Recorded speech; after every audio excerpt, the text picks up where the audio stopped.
Picture this. It's the year 1324, and the harsh, shifting dunes of the Sahara Desert are bearing witness to a spectacle unlike literally anything the world had ever seen.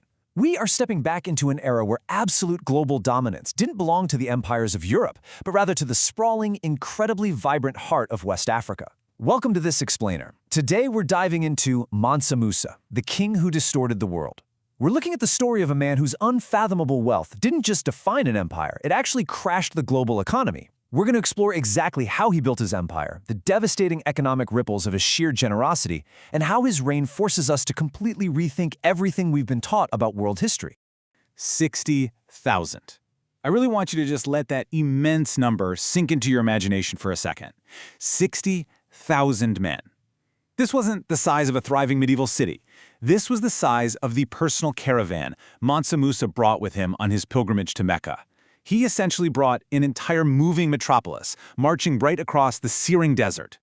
And within that staggering procession were 12,000 slaves. But they weren't dressed in rags. They were clad in the absolute finest Persian silk and brocade, and each one of them was carrying a staff topped with solid gold. I mean, just paint that cinematic picture in your head for a moment.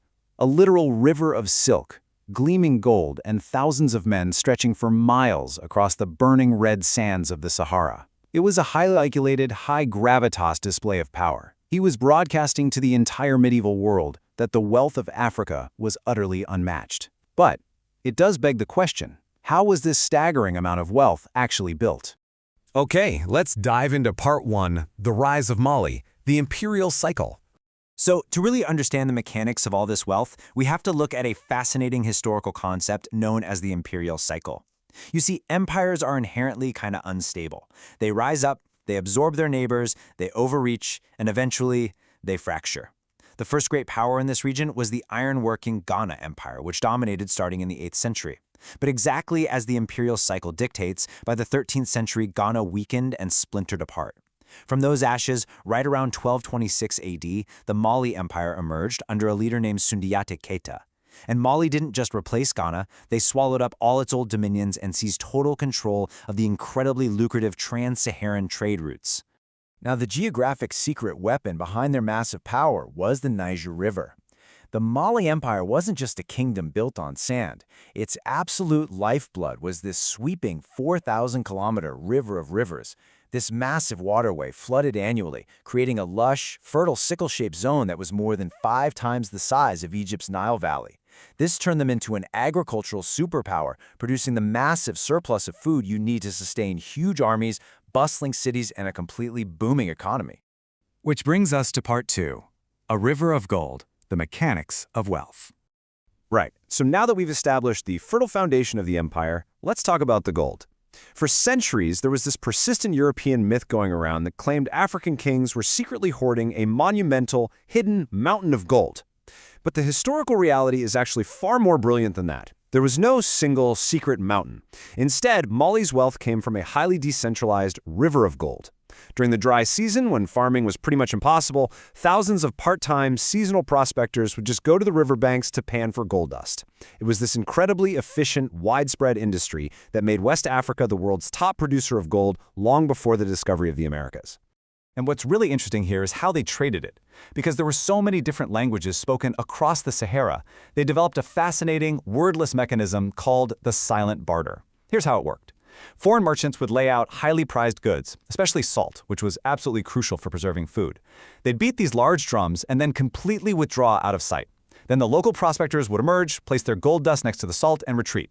The merchants would come back, and if the gold was enough, they took it. If not, they left it and withdrew again to keep negotiating. It was a silent, perfectly efficient river of wealth flowing north across the desert. Let's move on to part 3, Timbuktu, the true wealth of the Sahel. While gold obviously built the foundation of the Mali Empire, it actually wasn't its true, lasting legacy. For that, we have to look to Timbuktu. 100,000 people lived there at its height. In the medieval era, a population of that size was absolutely staggering. While the city of Gao was the administrative heart of West Africa, Timbuktu was its brain. It was a massive, thriving cosmopolitan center, drawing merchants, thinkers, and scholars from all across the known world. And in Timbuktu, scholars weren't just reciting old, dusty texts. They were actively pushing the boundaries of human knowledge. They studied advanced disciplines like astronomy, complex law, mathematics, and history inside these massive university libraries. It's crucial to understand that during this era, if you wanted to find the absolute center of global intellectual power and economic dominance, you did not look to Europe. You looked to Africa. And this intense intellectual devotion leads us to a pretty profound historical realization. In Timbuktu, the dry desert air was perfectly suited for preserving paper, sheepskin, and tree bark. So here, books were the ultimate symbol of wealth and power. Hundreds of thousands of illuminated manuscripts, some literally decorated with actual gold leaf, were meticulously crafted and traded. In this global intellectual hub, knowledge was quite literally valued as a higher commodity than the very gold the empire sat upon. All right, Part 4, Breaking the Global Economy, the Stopover. This brings our narrative right back to Mansa Musa, the man who commanded both the gold and the scholars. Returning to that fateful pilgrimage in 1324 and his famous stopover in Cairo, we really have to ask, what actually happens when you give away too much gold? It's a fascinating question, right? We usually think of economic crashes being caused by war, or famine, or greedy hoarding. But what happens when a ruler is so unfathomably wealthy that his sheer generosity becomes a weapon of mass economic distortion? Well, remember that massive baggage train we talked about earlier? Mansa Musa brought with him 80 camels, and every single one of those camels was loaded with 300 pounds of gold dust.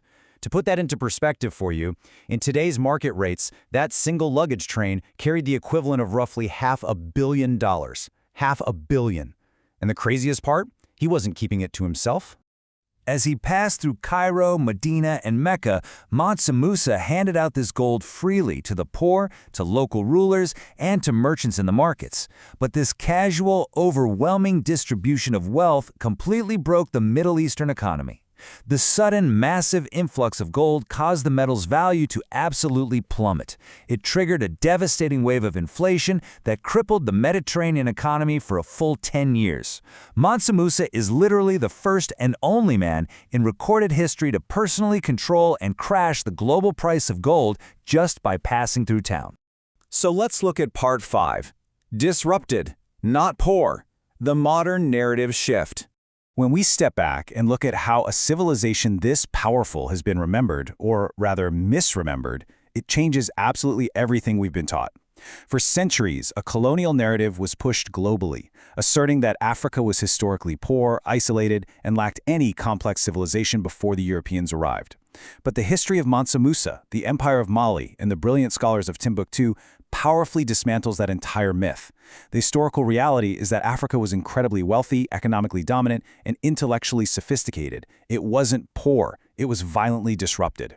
Over the following centuries, internal successions, wars, and eventually the devastating horrors of the transatlantic slave trade and colonialism didn't introduce wealth to Africa. They violently redirected Africa's immense wealth elsewhere. Which leaves us with a heavy, deeply provocative question to close out this explainer.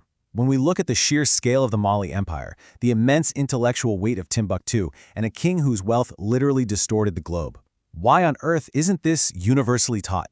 Was Africa's monumental history deliberately erased from our global narrative to justify later exploitation, or was it simply ignored because it just didn't fit the neat narrative of European dominance? Really think about that, because history sounds very, very different when you finally put the truth back at the center of the map.